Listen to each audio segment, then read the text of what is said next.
خاص طور پر سوتے وقت توبہ استغفار کر کے سوئیں کہ اللہ آج کا دن جو بھی میں نے کیا تو مجھے معاف کر دے، اللہ تو مجھے معاف کر دے۔ توبہ کے نفل خاص طور پر نبی صلی اللہ علیہ وسلم نے فرمایا جو بندہ بھی کوئی گناہ کر بیٹھے اور پھر اچھی طرح وضو کر کے کھڑے ہو کر 2 رکعت نماز پڑھے اور پھر اللہ سے معافی مانگے تو اللہ تعالیٰ اسے بخش دیتا ہے۔ یعنی اگر کوئی ایسی غلطی ہے جو دل پہ بہت بوجھ بنی ہے تو اسپیشل نفل پڑھے۔ پھر یہ ہے کہ جب گناہ ہو تو فوراً ہی کوئی نیکی کر لیں، تو ہر روز کچھ نہ کچھ صدقہ کرنے کی عادت ڈالیں، چاہے چھوٹی سی چیز ہی کیوں نہ ہو، جو آپ کی استطاعت میں ہو۔ قرآن پاک میں آتا ہے ان الحسنات یذہبن السیئات، نیکیاں برائیوں کو دور کر دیتی ہیں۔ نبی صلی اللہ علیہ وسلم نے فرمایا جب تم میں سے کسی سے کوئی گناہ ہو جائے تو اس کے بعد نیکی کر لیا کرو۔ اذا اسأت فاحسن، سمپل سی بات ہے، غلطی ہوئی تو کمپنسیٹ کر لو فوراً۔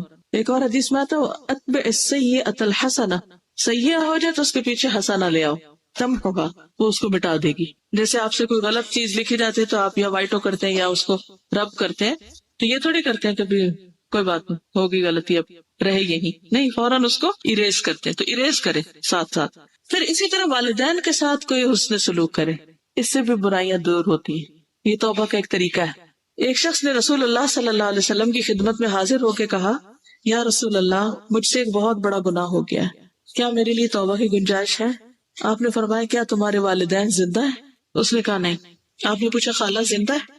اس نے کہا ہاں۔ فرمایا جاؤ اور اس سے حسن سلوک کرو۔ کتنا خوبصورت مشورہ دیا آپ نے، کتنا پریکٹیکل وے بتایا۔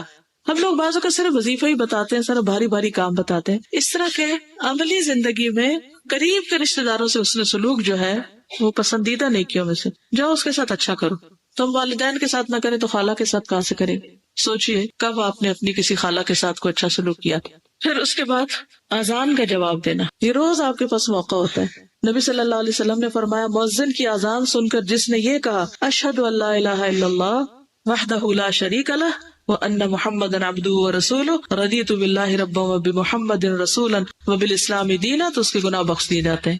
ٹھیک ہے، کلمہ شہادت رضیت باللہ ربا پڑھ کے اس سے بھی 7 روز گناہوں کی بخشش ہوگی۔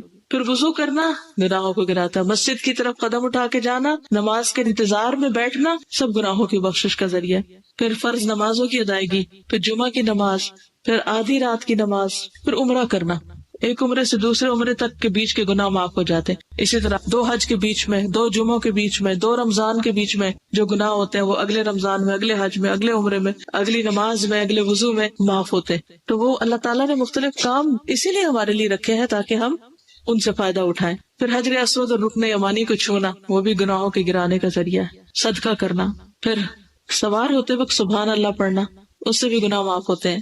ساتھ کہتے ہیں کہ ہم حضور صلی اللہ علیہ وسلم کے پاس بیٹھے تھے تو آپ نے فرمایا کیا تم میں سے کوئی ہر دن 1000 نیکیاں کرنے سے عاجز ہے؟ آپ کے پاس بیٹھے لوگوں میں سے کسی نے پوچھا ہم میں سے کوئی بھی آدمی ہر روز 1000 نیکیاں کیسے کرے؟ یعنی مشکل کام ہے نا 1000 نیکیاں روز۔ آپ نے فرمایا جو آدمی 100 مرتبہ سبحان اللہ پڑھتا ہے اس کے لیے 1000 نیکیاں لکھی جاتی یا اس کی 1000 خطائیں مٹا دی جاتی۔